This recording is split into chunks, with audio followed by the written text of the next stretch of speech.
यहां पर क्या है ना कि ये इलेक्ट्रॉन्स मूव करते हैं तो ये आपस में टकराते हैं। अब होता क्या है कि चाहे कोई भी दुनिया का कोई भी चालक पदार्थ है, उसकी अपनी क्या होती है, प्रतिरोधकता होती है, ठीक है ना। जैसे हमने बोला कि रजिस्टर होता है, जो इसका जो सांकेतिक रूप होता है वह आर होता है, और इसका जो सिंबल होता है वह ऐसा भी होता है और ऐसा भी होता है, ये दोनों सिंबल होते हैं, ठीक ना।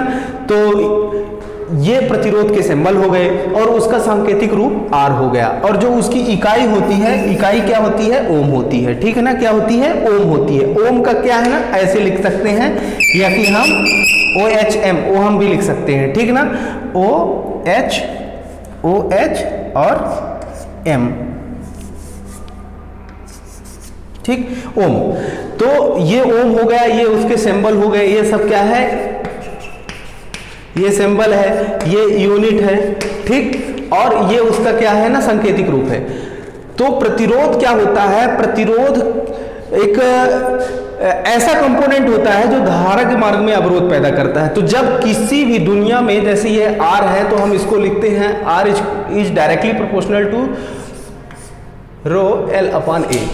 या हम लिखते हैं R equal to rho L upon A. यहाँ पर रो क्या है, रजिस्टिविटी है। ये क्या है, रजिस्टिविटी यानी कि प्रतिरोधकता है। और रजिस्टिविटी यह चालक की प्रकृति के ऊपर डिपेंड करती है कि चालक किसका बना हुआ है, यानी कि कॉपर का है कि एल्यूमिनियम का है कि ऑरम है या कि अर्जेंटम है, क्या है, सोना है, चांदी है, कॉपर, एल्यूमिनियम क्या है, ठीक ना। तो हर एक चालक के अनुरूप उसकी जो है प्रतिरोधकता अलग अलग होती है। तो हम अगले क्लासेस में आपको हम ये भी बताएंगे कि किस चालक की कितनी प्रतिरोधकता होती है और कितनी चालकता होती है।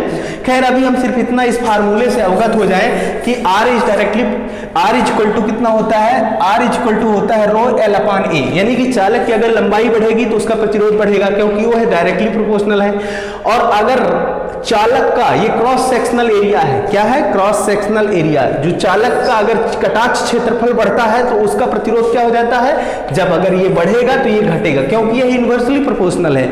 और उसकी जो प्रकृति होती है वह उस चालक के प्रतिरोध उस पर भी डिपेंड करता है, किस पे, चालक की प्रकृति की, चालक किसका बना हुआ है। तो आई होप आपको यह प्रतिरोध थोड़ा समझ में आया होगा। हम अगले क्लास में और भी जो है तो इसको तरीके से बताएंगे और भी ज़्यादा इसको विस्तारित करके बताएंगे, ठीक है ना। तो आज के लिए इतना ही, धन्यवाद। आप इसको पढ़िएगा, अपने बुक से भी थोड़ा सा पढ़िएगा, ठीक है ना। Okay, thank you.